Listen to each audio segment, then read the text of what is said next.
class, good morning. Today we have to cover the topic that is left from this chapter, General Principle of Metallurgy, and that is the refining of metal वाला topic. तो अभी तक हम लोगों ने आपने इस chapter में पढ़ लिया था. ये टॉपिक पहले अपलोड किया था बट वीडियो में कुछ प्रॉब्लम थी तो इसकी वजह से ये 1 ही मिनट की वीडियो अपलोड हुई थी, तो मैं इसे दोबारा से अपलोड कर रही हूँ, तो आप उसको यहाँ से पढ़ लोगे.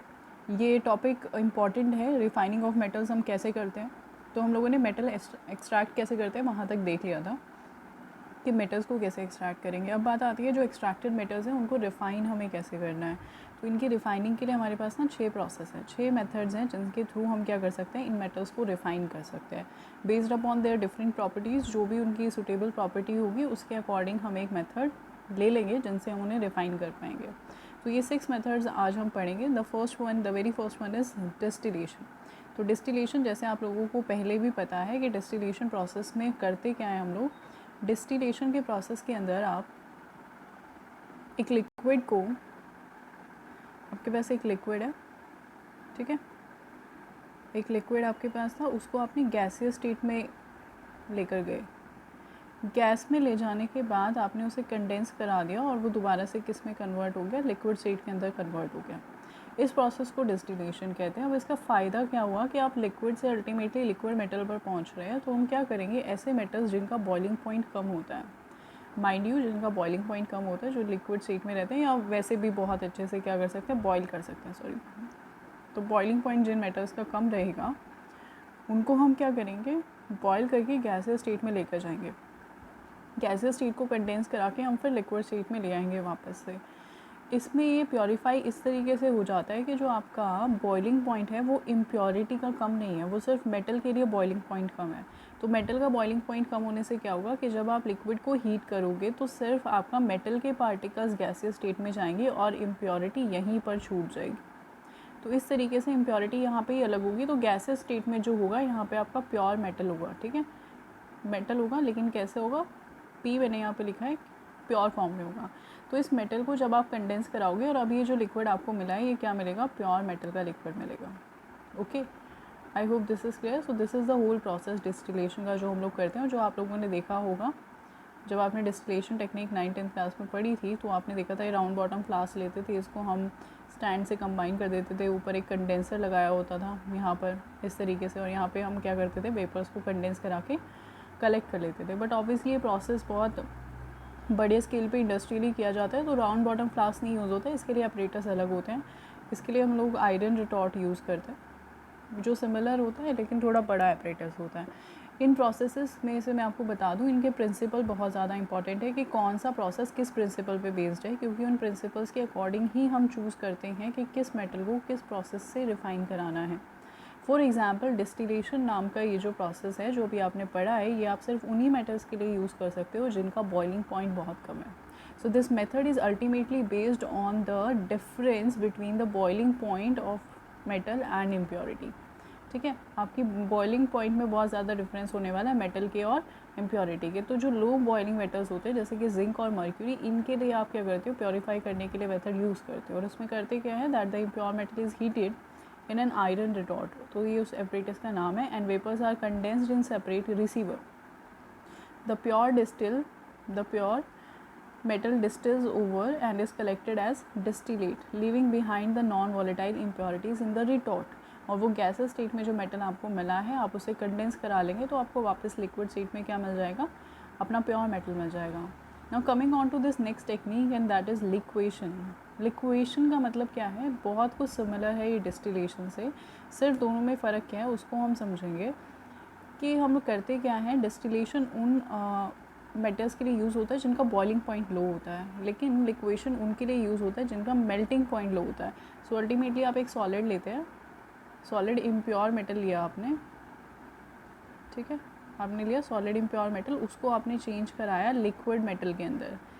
तो इस प्रोसेस में क्या होगा, मेटल तो लिक्विफाई हो जाएगा लेकिन इम्प्योरिटीज़ लिक्विफाई नहीं होंगी. तो इस लिक्विड में आपको प्योर मेटल मिलेगा. इसको कंडेंस करा के आप दोबारा से सॉलिड मेटल बना लीजिए. तो इस तरीके से क्या हो जाता है, मेटल प्योरीफाई हो जाता है. तो यहाँ पे आप देखो एक बार अगर, तो यहाँ पे आपको नज़र आ रहा होगा कि आपने एक स्लोपिंग इसके ऊपर स्लोप के ऊपर आपने रखा हुआ है अपना मेटल, तो यहाँ पे इम्प्योर मेटल आपका रखा हुआ है, फिर आपने ये जो स्लोप यहाँ पे लगाया है इसको आपने एक इनर्ट एटमॉस्फेयर दिया है, बिकॉज ऑब्वियसली लिक्विड स्टेट में आपको मेटल जाएगा, या वैसे भी मेटल्स क्या करते हैं ऑक्सीजन के साथ कंबाइन कर लेते हैं, गैसेस जो प्रेजेंट है उनके साथ कंबाइन कर लेंगे। तो CO गैस से आपने इसे इनर्ट कर दिया, और CO क्या करेगा, रिड्यूसिंग एजेंट की तरह बिहेव करेगा, और अगर कोई एटमॉस्फेरिक ऑक्सीजन के ट्रेसेस रह गए हैं तो वो मेटल को उसके साथ रिएक्ट होने नहीं देगा। तो इस तरीके से आपका जो मेटल है वो ऐसा नहीं हो कि दोबारा से ऑक्सीडाइज़ हो जाए, ठीक है। अभी तो आपने रिड्यूस करके एक्सट्रैक्ट करा है उसको, वो दोबारा से ऑक्सीडाइज़ नहीं होना चाहिए। तो ये क्या करेगा, ये लिक्विड बन के नीचे आ जाएगा, क्योंकि मेटल का लिक्विड मेल्टिंग पॉइंट क्या है, कम है। तो मेल्टिंग पॉइंट कम है तो लिक्विड बन के यहाँ आ गया, लेकिन इम्प्योरिटीज सब की सब कहाँ रह जाएंगी, ऊपर ही रह जाएंगी, क्योंकि उनका मेल्टिंग पॉइंट हाई है। इतने टेम्परेचर पे इम्प्योरिटीज़ तो सॉलिड स्टेट में ही रहेंगी, लेकिन आपका मेटल क्या होगा, मेल्ट होके यहाँ पर आ जाएगा। तो that is how you get the pure metal, ठीक है। Technique is quite very much similar, लेकिन इसका प्रिंसिपल क्या होगा, difference between the melting point of your metal and impurities. तो लो मेल्टिंग मेटल्स के लिए यूज़ होता है, for example tin, lead and bismuth, ठीक है। और इस प्रोसेस में हम करते क्या हैं, that the impure metal is placed on sloping hearth and is gently heated in the inert atmosphere of carbon monoxide. The metal melts and flows down, leaving the non-fusible impurities. The pure metal is received at the bottom. So this is how you can purify the metals which have low melting point. Okay, now coming on to the very next technique, and that is electrolytic refining. आप लोग बहुत ज़्यादा इससे familiar है, तो इसको एक बार देख लेते हैं शॉर्ट में। ये आप काफ़ी बार पढ़ चुके हैं, पिछले 2 साल से पढ़ते आ रहे हैं। अब इलेक्ट्रोलाइटिक रिफाइनिंग में से हम करते क्या हैं, हम लोगों को जो मेटल प्योरीफाई करना है उसको हम लेते हैं एनोड पर, उसकी एक रॉड हम बना लेंगे और उसे एनोड पर रखेंगे इम्प्योर मेटल, ठीक है। ये आपको नज़र आ रहा है क्या है, हमने एक एग्जांपल के लिए कॉपर ले लिया कि हमने इम्प्योर कॉपर लिया है। इसका लिमिटेशन ये है इस प्रोसेस का कि जो मेटल आपको प्योरीफाई कराना है वो आपको ऑलरेडी प्योरीफाइड स्टेट में चाहिए। तो आप एक स्ट्रिप या वायर ले लेंगे प्योर कॉपर की और उसको रखेंगे कैथोड के ऊपर। एक बात आप हमेशा याद रखेंगे, चाहे कुछ भी हो, कोई भी आपके पास सेल हो, लेकिन एक चीज़ जो फॉर श्योर है वो ये है, कि आपके एनोड पर हमेशा ऑक्सीडेशन होती है और कैथोड पर हमेशा रिडक्शन होती है। Doesn't matter anode positively charge है, नेगेटिवली चार्ज है, लेकिन हमेशा और हमेशा के लिए जो यूनिवर्सल फैक्ट है वो यही आपको याद रखना है, anode is always for oxidation and cathode is always for reduction. अब इम्पॉर्टेंट चीज़ ये है कि आपने जिस मेटल का एनोड लिया है, जिस मेटल का आपने कैथोड लिया है, आपको उसी मेटल का इलेक्ट्रोलाइट भी लेना है। अगर आप कॉपर को ही प्योरीफाई करा रहे हैं तो आपके पास जो इलेक्ट्रोलाइट है वो कॉपर का ही होना चाहिए, अदरवाइज़ आपको प्योर मेटल नहीं मिलेगा। क्यों? क्योंकि आपको प्रोसेस देख के अब समझ आ जाएगा कि इसमें हो क्या रहा है। जैसे हमारे पास कॉपर सल्फेट है, उसके अंदर हमारे पास क्या होंगे, कॉपर +2 के केटायंस होंगे, ठीक है। ये हमारे पास केटायन है कॉपर +2 के सॉल्यूशन में। आपने बैटरी से कनेक्ट किया, इलेक्ट्रॉन चार्ज हुए, आपको पता है कैथोड नेगेटिवली चार्ज है, तो पॉजिटिव स्पीशीज़ को अपनी तरफ अट्रैक्ट करेगा। तो जितने भी केटायंस हैं ये क्या होंगे, मेटल पर जाएंगे, इलेक्ट्रॉन गेन करेंगे और डिपॉजिट हो जाएंगे कॉपर की फॉर्म में। तो धीरे धीरे कैथोड के ऊपर रिडक्शन होता चला जाएगा, कॉपर आयन सॉल्यूशन में से निकल के इसके ऊपर डिपॉजिट होंगे। ये जो आपने कैथोड लिया था ये मोटा होता चला जाएगा, धीरे धीरे इसकी थिकनेस इंक्रीज़ होगी। नाउ अब क्या हुआ कि इलेक्ट्रोलाइट में जितने भी केटायंस थे वो किसकी तरफ मूव होने लग गए, कैथोड की तरफ। तो ऑब्वियसली सोल्यूशन में कंसंट्रेशन डिक्रीज़ हो जाएगी कॉपर आयन की।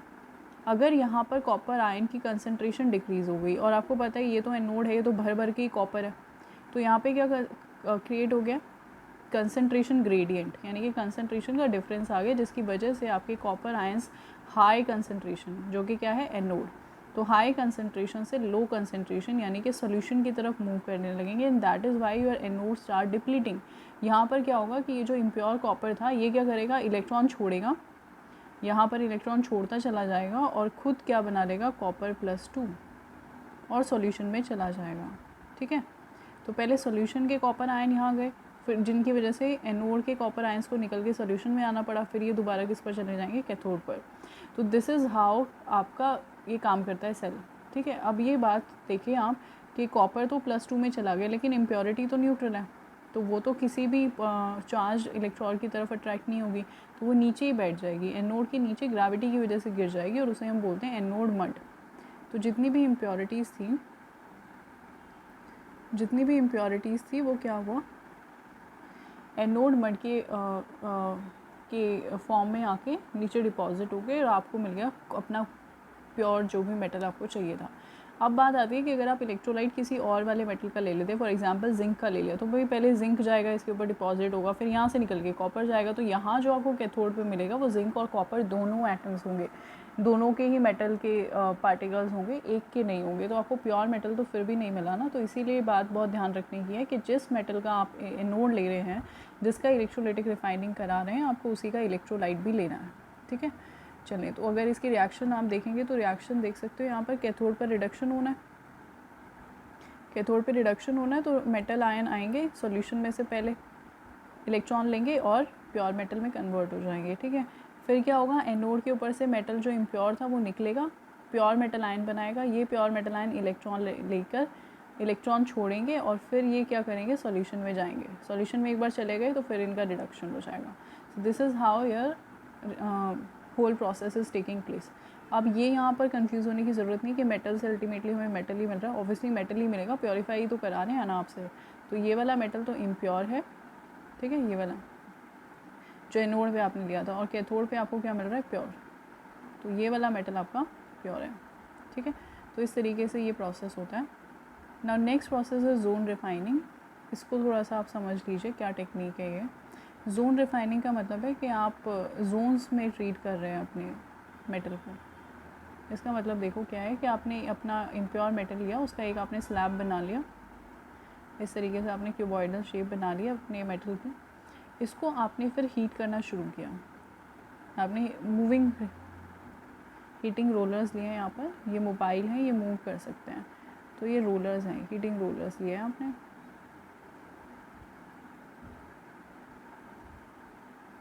इसका प्रिंसिपल क्या है वो समझें। इसका प्रिंसिपल ये है कि इम्प्योरिटीज़ जो होती हैं वो मेल्ट फॉर्म में ज़्यादा सॉल्युबल होती हैं बजाय के सॉलिड स्टेट में, यानी कि impurities are more soluble in liquid state rather than in solid state.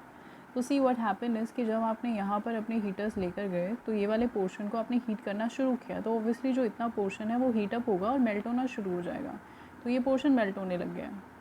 चले, बहुत अच्छा। अब जब ये पोर्शन मेल्ट हो गया तो आपने अपने हीटिंग रोलर्स यहाँ से हटाए and you moved those heating rollers in forward direction. अब आपके हीटिंग रोलर्स यहाँ पहुँच चुके हैं। जब हीटिंग रोलर्स यहाँ आएंगे उस टाइम पर ये वाला जो जोन है, ये वाला जोन हीट होना शुरू होगा, इसका टेम्परेचर बढ़ेगा, यानी कि ये पिघलना शुरू होगा और ये लिक्विड स्टेट में जाने लगेगा। And at the very same time simultaneously क्या हो रहा होगा, जो आप पीछे अभी अभी जोन हीट करके आए थे, ये वाला जोन कूल होने लगेगा, राइट। कूल होने लगेगा दैट मीन्स कंडेंस होने लगेगा, दैट मीन्स सॉलिड स्टेट में जाने लगेगा। तो ये वाला जो स्टेट है, ये वाला जो जोन है, ये क्या हो रहा है, सॉलिडिफाई हो रहा है, राइट। ये वाला जोन सॉलिडिफाई हो रहा है और ये वाला जोन हीट हो रहा है, मेल्ट हो रहा है। Now because impurities are more soluble in liquid state rather than in solid, तो ये सॉलिडिफाई हो रहा है ना ये वाला जोन, तो यहाँ की सारी इम्प्योरिटीज़ मूव करने लगेंगी हीटिंग जोन की तरफ। तो यहाँ से सारी इम्प्योरिटीज़ कहाँ चली जाएंगी, एडजेसेंट जोन में, जो कि किस में है, अभी लिक्विड स्टेट में है। चलिए, यहाँ तक आप पहुँच गए, बहुत अच्छा। यहाँ तक कि हमें सिचुएशन समझ आ गई। अब हमारे हीटिंग रोलर्स और आगे बढ़ेंगे और हम अपने हीटिंग रोलर्स को यहाँ पर ले आए इस वाले जोन में, नेक्स्ट जोन में, यहाँ पे, ठीक है। यहाँ पे आपने लगा दिए हीटिंग रोलर्स। अब आप ये वाला जोन रिफाइन करने पहुँच गए हो। अब क्या होगा, अब जब आप इस वाले जोन को ट्रीट करोगे और ये वाला जोन मेल्ट होने लग रहा होगा, तो क्या होगा, इससे पीछे वाला जो जोन आप हीट करके आए थे, ये वाला, ये क्या हो जाने लगेगा, ये कूल ऑफ होने लगेगा, ठीक है। जब ये कूल ऑफ होगा तो ऑब्वियसली ये सॉलिडिफाई होगा, और इम्प्योरिटी सॉलिड स्टेट में तो स्टेबल होती नहीं है या सॉल्युबल होती नहीं है, तो वो कहाँ जाना चाहेंगी, ये आपका कूल हो रहा है तो वो कहाँ जाना चाहेंगी, यहाँ की सारी इम्प्योरिटीज़ अब निकल के यहाँ एडजेसेंट वाले जोन में चली जाएंगी, जो कि हीटअप हो रहा है। सेम सिचुएशन अब आप यहाँ पर ले गए हीटिंग रोलर्स को, यहाँ की ये कूल ऑफ होने लगेगा और ये वाला हीट होने लगेगा, तो ये वाली सारी इम्प्योरिटीज़ यहाँ आ जाएंगी। इस प्रोसेस को आप एक ही डायरेक्शन में बार बार करेंगे तो होगा कि अल्टीमेटली सारी की सारी इम्प्योरिटीज़ आपकी इस वाले एंड पर आकर इकट्ठी हो जाएगी। बाद में आप इस वाले एंड को निकाल दीजिए, कट ऑफ कर दीजिए मेटल स्लैब से, और ये बचा हुआ सारा का सारा मेटेरियल आपका क्या होगा, प्योर स्टेट में प्रेजेंट होगा। फाइन। चले, तो ये हमारे पास जोन रिफाइनिंग का प्रोसेस था कि आप एक टाइम पे एक जोन क्रिएट करके उसको रिफाइन कर रहे हो. Let us see what it says. ये कह रहा है कि the impurities are more soluble in the melt than in the solid state. So that's the principle of this process. होता क्या है, a circular mobile heater is fixed at one end of the rod of impure metal. At heated zone, जो zone heat हुआ है, the metal melt होगा and forms a molten zone. और वहाँ पर क्या बना लेगा, मोल्टन जोन बना लेगा. As the heater moves forward, जब वो उस जोन से आगे बढ़ेंगे जो अभी आपने हीट किया है, द प्योर मेटल क्रिस्टलाइजेस. जो जोन अभी आपने पीछे हीट किया था वो क्रिस्टलाइज होने लगेगा. And the impurities pass into the adjacent molten zone. पीछे वाला जोन क्रिस्टलाइज हो रहा है, आगे वाला मेल्ट हो रहा है, तो पीछे वाले की इम्प्योरिटीज़ निकल के आगे वाले में चली जाएंगी. The process is repeated several times in the same direction and that is how the pure metal is restored. चलिए, next process is vapour phase refining. तो इसको समझते हैं कि इस प्रोसेस में होता क्या है. बहुत ही इंपॉर्टेंट प्रोसेस है सभी में से. वेपर फेज रिफाइनिंग में हम लोग करते क्या है, इसका प्रिंसिपल एक बार देखो या प्रोसेस समझो कि क्या होता है इस प्रोसेस में. बेसिकली हम ये करते हैं कि हमारा इम्प्योर मेटल है, ठीक है, हमारे पास यहाँ पर मेटल है और भाई इम्प्योर है. हम अपने मेटल को किसी एक कंपाउंड के साथ रिएक्ट कराते हैं. किस कंपाउंड के साथ रिएक्ट कराते हैं, कुछ ऐसे सूटेबल रिएजेंट के साथ रिएक्ट करवाएंगे कि जो कंपाउंड बनेगा वो क्या होगा, नेचर में वॉलेटाइल. वॉलेटाइल मतलब इजीली एस्केप हो सकता है लिक्विड से गैस स्टेट के अंदर. इस प्रोसेस में फ़ायदा क्या हुआ, हमने क्यों किया ये, हमने इसलिए किया क्योंकि यहाँ पे जो एक्स के साथ रिएक्ट करेगा वो सिर्फ मेटल रिएक्ट करेगा, इम्प्योरिटी नहीं. समझ में आया. तो यानी कि यहाँ पर सिर्फ अगर मेटल के पार्टिकल्स रिएक्ट कर रहे हैं एक्स के साथ तो इम्प्योरिटीज़ तो यहीं पर छूट जाएंगी. तो यहाँ जो आपको मिला ये क्या होगा, आपका प्योर. इसके अंदर आपका सिर्फ मेटल होगा, इम्प्योरिटी नहीं होगी. लेकिन देखो मेटल तो अभी भी प्योर स्टेट में नहीं है, तो कंबाइंड स्टेट में है. तो अब क्या करना पड़ेगा, इसको हमें डिसोशिएट करना पड़ेगा. ठीक है, तो अब हम इसको थोड़ा हीट करें या थोड़ी एनर्जी दें तो ये टूट जाना चाहिए एम और एक्स के अंदर. तो यहाँ से जो मेटल मिलेगा वो ऑब्वियसली कैसा होगा, प्योर स्टेट में प्रेजेंट होगा. तो ये इस पूरे प्रोसेस का ओवरऑल व्यू है कि ये हमें अल्टीमेटली करना है. तो ये हम किन मेटल्स के लिए यूज़ कर सकते हैं, ऑब्वियसली ये प्रोसेस उन्हीं मेटल्स के लिए यूज़ हो सकता है जो ये दो कंडीशन को जस्टिफाई करते हैं. कौन कौन सी, पहला तो ये कि जो आपका मेटल है वो किसी सूटेबल रिएजेंट के साथ कंबाइन होकर क्या बना सके, वॉलेटाइल कंपाउंड. क्योंकि अगर यही प्रोसेस नहीं कर रहा वो तो इम्प्योरिटी तो पीछे रहेंगी ही नहीं. ये देखो मेटल ने रिएक्ट किया एक्स के साथ, उड़ के ऊपर आ गया वो गैसेस स्टेट के अंदर, ठीक है, और इम्प्योरिटीज़ कहाँ रह गई, नीचे इम्प्योरिटीज़ रह गई. तो यहाँ से आप इनको कलेक्ट कर लोगे, कंडेंस करा लोगे, तो आपको क्या मिल जाएगा, अपना वॉलेटाइल कंपाउंड. तो इस स्टेप में आपने पहले स्टेप में क्या किया, इम्प्योरिटीज़ को हटा दिया. तो पहला स्टेप तो यही है कि आपके मेटल को किसी भी सूटेबल रिएजेंट के साथ मिलके क्या बनाना चाहिए, वॉलेटाइल कंपाउंड बना लेना चाहिए. अब दूसरी बात, वॉलेटाइल कंपाउंड बना तो लिया, लेकिन ये वॉलेटाइल कंपाउंड आपके मेटल ने इतना ज़्यादा स्टेबल बना लिया कि किसी भी हालत में एम और एक्स अलग हो ही नहीं रहे. तो कोई फ़ायदा होगा नहीं, बिल्कुल भी नहीं, क्योंकि हमें प्योर मेटल तो तब भी नहीं मिलेगा, राइट. तो फिर अब हम क्या करें, सेकंड कंडीशन हमारी यही है that the volatile compound that is formed over here should be easily decomposable after heating. तो आपने जो पहली बात तो ये कि आपका कंपाउंड जो है वो आपका मेटल वॉलेटाइल कंपाउंड बनाए, लेकिन दूसरी बात ये कि जो वॉलेटाइल कंपाउंड बना है वो इजीली डिसोशिएट भी हो जाए. ठीक है, तो ये जो कंडीशंस कोई मेटल सेटिस्फाई करता है तो उसके लिए हम क्या करते हैं, इस प्रोसेस को यूज़ करते हैं. ठीक है, तो ये किस प्रिंसिपल पर बेस्ड है, this is based on the fact that certain metals are converted into their volatile compounds while the impurities are not affected during the compound formation. इसके लिए requirements क्या क्या हैं, that metal should be able to form a suitable compound with a suitable reagent. Actually यहाँ पर suitable नहीं, यहाँ पर आएगा volatile. It should be able to form volatile compound. So just make a correction.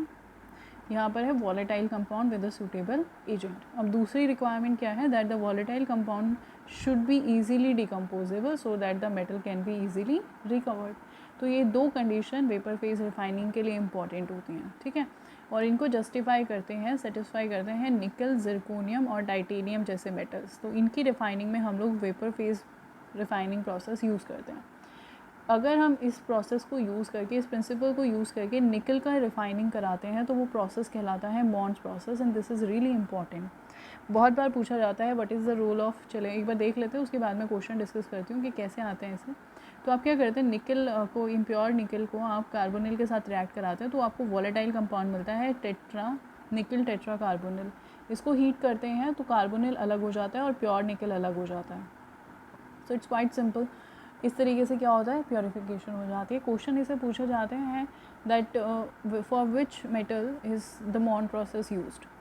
ठीक है, कौन से मेटल के लिए यूज़ होता है, CO का रोल क्या होता है इसके अंदर। तो CO किसकी तरह बिहेव करता है यहाँ पर, CO is behaving as, CO किसकी तरह बिहेव कर रहा है, CO is behaving as a reagent which is able to form volatile compound with निकल।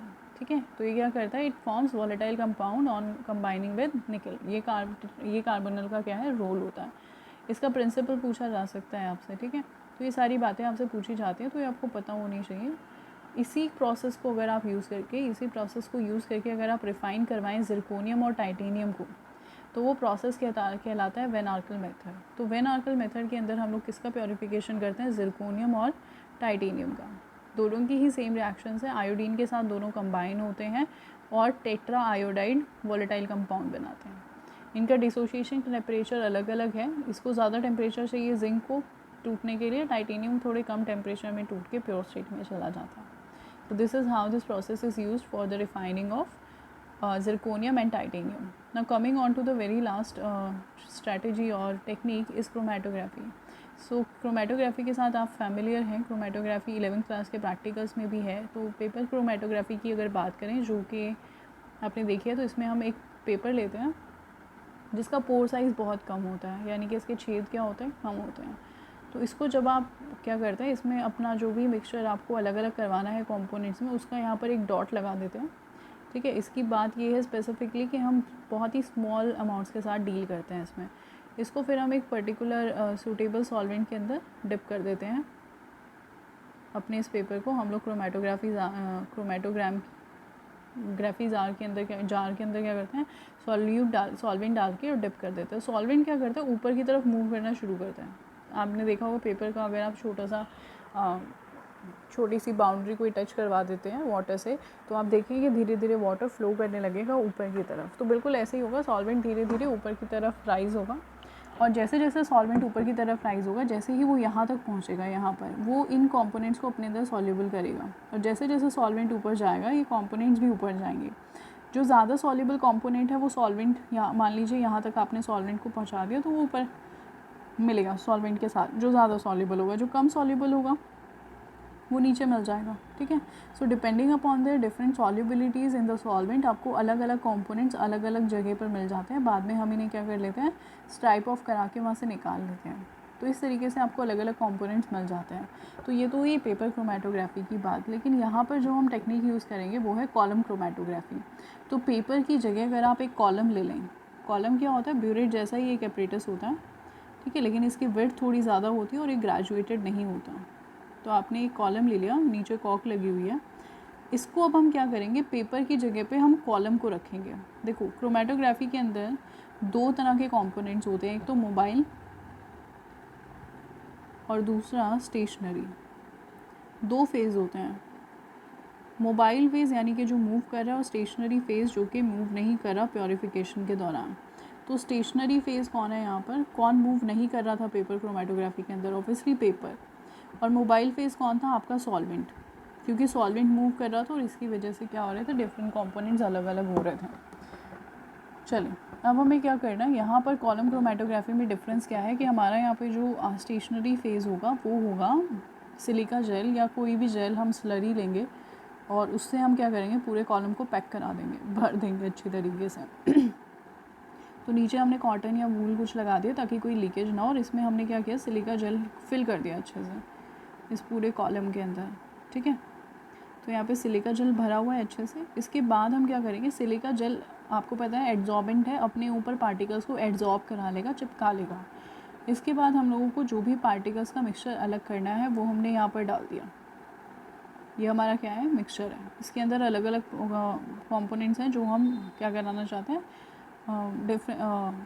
सेपरेट कराना चाहते हैं, ठीक है, हमें निकालना, इम्प्योरिटी भी है और हमारा मेटल भी है, तो इम्प्योर मेटल हमने यहाँ पर डाल दिया है। उसके बाद हम इसके ऊपर से क्या डालते हैं, हम इसके ऊपर से डालते हैं अपना सॉल्वेंट, यहाँ पे हम डाल देंगे सॉल्वेंट।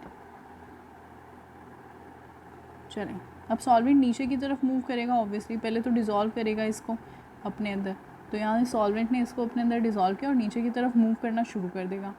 डिपेंडिंग अपॉन इम्प्योरिटी और मेटल की डिफरेंट एड्जॉर्बिंग कैपेसिटी, हो सकता है इम्प्योरिटी ज़्यादा एड्जॉर्ब हो रही हो, अगर इम्प्योरिटी ज़्यादा अच्छे से एड्जॉर्ब हो रही है तो वो ऊपर ही रुक जाएगी, अगर उसकी एड्जॉर्बिंग कैपेबिलिटी अच्छी है तो इसका मतलब वो जल्दी चिपकेगी, और जल्दी चिपकेगी तो ऊपर ही रुक जाएगी।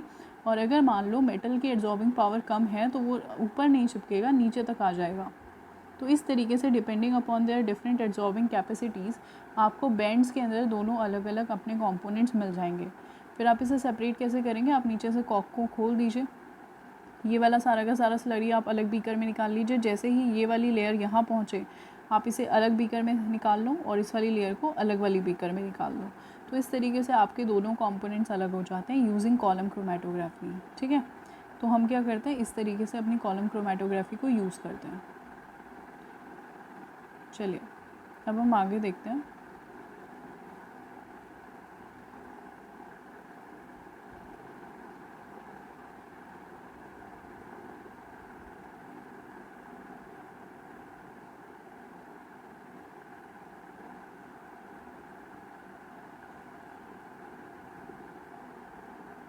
यहाँ पे आपको नज़र आ रहा होगा जो मैंने अभी आपको बोला कि आपने क्या लिया, पहले तो एड्जॉर्बेंट लिया, ये आपका स्टेशनरी फेज़ है ऑब्वियसली क्योंकि ये मूव नहीं करेगा। तो ये जो सिलिका जेल या जो भी स्लरी आपने जिसकी भी ली थी ये आपने यहाँ पर फिल की, और ये क्या है, स्टेशनरी फेज़। नीचे आपने ग्लास या कॉटन लगा के यू हैव मेक श्योर कि ये कोई भी यहाँ पर लीकेज ना हो और ये फिक्स रहे, ठीक है।